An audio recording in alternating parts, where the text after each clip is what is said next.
Hi friends అందరికీ ఈరోజు అయితే మా ఆయన చేపలు తీసుకొచ్చిండు. చేపల కూర వండుతున్నా. మా స్టైల్లో చేసుకునే చేపల పులుసు ఫ్రెండ్స్. ఇది ఫస్ట్ కారపొడి తగినంత వేసుకోవాలి. తర్వాత పసుపు, ఉప్పు, కొంచెం అల్లం పేస్ట్, కొంచెం జీలకర్ర, ఆవాలు, మెంతుల పొడి ఫస్ట్ ప్రిపేర్ చేసుకొని పెట్టుకున్నా. చెప్పు. ఇప్పుడు మంచిగా ముక్కకు ఇట్లా పట్టేటట్టు మొత్తం కలుపుకొని పెట్టుకోవాలి. మంచిగా మిక్స్ చేసుకొని, నేనైతే చింతపండు వాడతలేను, మాకు చింతకాయలు ఉన్నాయి. ఇక ఈ చింతకాయలు ముక్క పెడతా.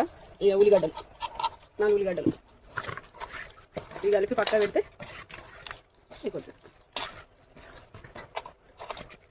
ఒక 10 నిమిషాలు పక్క.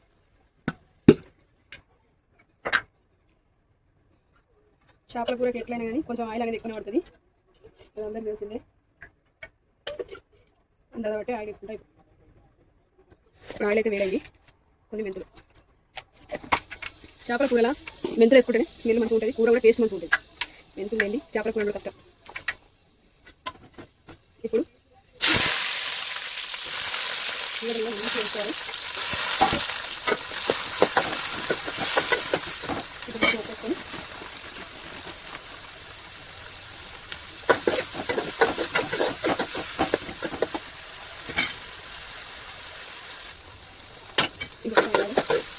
చేపలకు అయితే ఒక్కొక్క ఎన్నో రకాలు ఉంటాయి.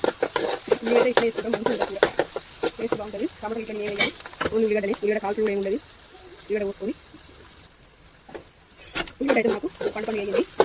ఇప్పుడు కొంచెం మనం అల్లం పేస్ట్ చేపలు తక్కువ వేసాం కదా, కొంచెం పసుపు అల్లం పేస్ట్ వేసుకుందాం. లైట్గా పసుపు అల్లం పేస్ట్, చేపల జీలకర్ర, ఆవాలు, మెంతులు వేసుకొని కొంచెం దంచుకొని కూరని సాధారణ చికెన్ మంచిగా ఉంది. నేను ముందు వేసుకున్నాను, ఇప్పుడు మించలేను వేయలేదు, అందుకే వేస్తాను. అల్లం వెల్లిపాయలు పచ్చివాసన వేయాక వేపుకోవాలి.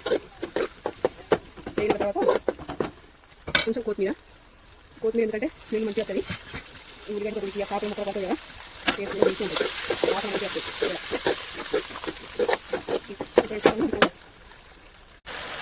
ఇప్పుడైతే మనకు ఉల్లిగడ్డ అలా చేసుకుని మంచిగా అవుతుంది. పక్కన కూర్చుంది కదా, వేసి మంచిగా కలపాలి. ఒకసారి కలుపుకోవాలి, తర్వాత కలపాలి. ఈ ఆయిల్ అన్నీ కలుపుకోవాలి మంచిగా. కలుపుడు ఏంటంటే ముక్కకు ముక్కు ఉంటుంది, టేస్ట్ టేస్ట్ ఉంటుంది. ముక్కలు అయితే వస్తుంది.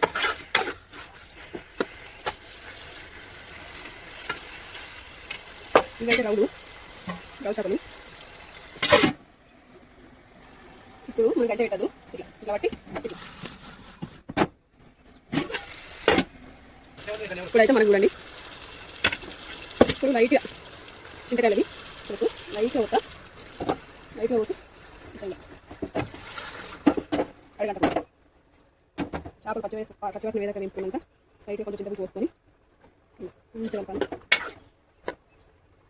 ఇప్పుడైతే ఒక 10 సెకండ్లు ఉంటుంది ఫ్రెండ్స్. ఇప్పుడు కొంచెం ఉప్పు వేస్తా, ఉప్పు వేయలేదు నేను, ఇప్పుడు ముక్కలకి కొంచెం ఉల్లిగడ్డలకి వేసిన, కొంచెం ఉప్పు వేసి కలిపి పెట్టుకున్న చింతకాయల పులుసు నేను అందరూ అట్లా పోసిన. మళ్ళీ ఇదంతా తినకాలి. ఇనికి దగ్గరికి వచ్చినాక గట్టి మనకు కూర రెడీ అయినట్టు. ఇప్పుడు మూత పెట్టి ఒక 10 నిమిషాలు ఉడికిద్దాం. ఇప్పుడైతే మనకు పులుసు మరుగుతుంది. పులుసు మరిగేటప్పుడు ఏం చేయాలంటే ధనియాల పొడి, కొంచెం ధనియాల పొడి వేసుకోవాలి. ఇంకొంచెం ఇది ఆవాలు, జీలకర్ర, మెంతులు అన్నీ దంచి పెట్టిన మసాలా పులుసుని బాగా మరగనివ్వాలి. మళ్ళీ మూత పెట్టేస్తే చూడండి ఫ్రెండ్స్, మనకైతే చేపల పులుసు రెడీ అయిపోయింది. ఎంతో టేస్ట్ అయిన చేపల పులుసు రెడీ అయింది. మీరు కూడా ట్రై చేయండి, చాలా బాగుంటుంది. మా వీడియో కనుక నచ్చినట్టుంటే లైక్ చేసి సబ్స్క్రైబ్ చేసుకోండి ఫ్రెండ్స్. Bye bye.